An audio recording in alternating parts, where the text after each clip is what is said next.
walasa ka Mali sigidaw lahalaya dɔn kɛrɛnkɛrɛnnenya la sirabaw jiboli siraw fonsew o n'a ɲɔgɔnna caman sifinaka denmisɛnnin maa 20 kɔ o kɛlen do k'u tɛgɛ di ɲɔgɔn ma Bamakɔ nin baara in okumu kɔnɔna na Nathalie Sidibe ale ye Open Straight Mali o ɲɛma ye baara min bolo kun dalen no an fɛ n'a fara ko ka yɔrɔw cartographier o tɛ dɔwɛrɛ sigidaw kɔnɔ fɛn minnu bɛ yen fɛn fɛn bɛ sigida kɔnɔla la ni hadamadenw yɛrɛ bɔra la fɛn fɛn bɛ sigida kɔnɔla la ka taa siraw ma ka taa fɔnsɛnw ma hali yiriw ka taa infrastructure ma n'an b'a fɔ o ma ni olu bɛ se ka kɛ ekɔlisow ye olu bɛ se ka kɛ dɔgɔtɔrɔsow ye olu bɛ se ka kɛ hali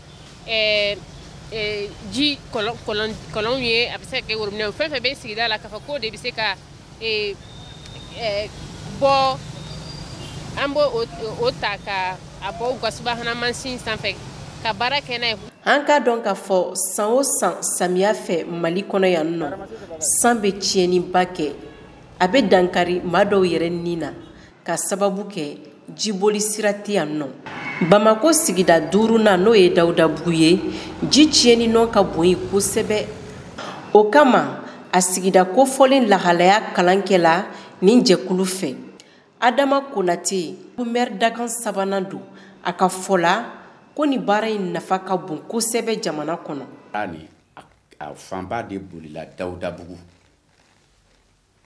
commune 5 la donc baara ni a nafa anw kan tɛ se k'a fɔ ka s'a dan na ji bɛ dankari ka don commune 5 kin caman kɔnɔ mais kɛrɛnkɛrɛnnenyala Dawudabugu bolofa bɛ u ta kan a b'a to an bɛ wuli ka sin dekun bɛ yɔrɔ mun na ni hakilina min talen filɛ ni denmisɛnnin sifinakaw fɛ u ka laɲini ye ka dɛmɛ don jamana marabaaw ma Mali u ka se ka yiriwa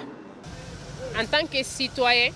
an fana seko ye min ye ka se ka kɛ nin baara in kɔnɔna la ka jamana ɲɛmɔgɔw dɛmɛ an y'o baara daminɛ a mɛnna donc an y'o baara in daminɛ depuis 2014 ka na bila sisan na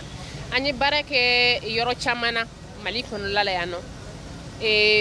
précisément Bamako yan komi o ye an ka jamana faba ye quartier kɔnɔ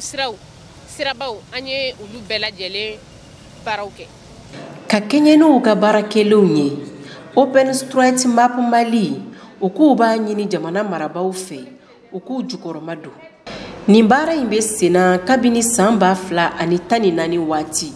Bamako sigida 2 n'o ye Dawudabugu ani Ɲamana ye olu lahalaya dɔnnen don nin baara in senfɛ Open Straight Map Mali o kɛlen don ka denmisɛnnin caman sen don nin baara kofɔlen in na walasa don nataw la Mali sigida bɛɛ lajɛlen lahalaya o ka se ka dɔn Mali marabaaw fɛ Mariam Kuyate Moktabari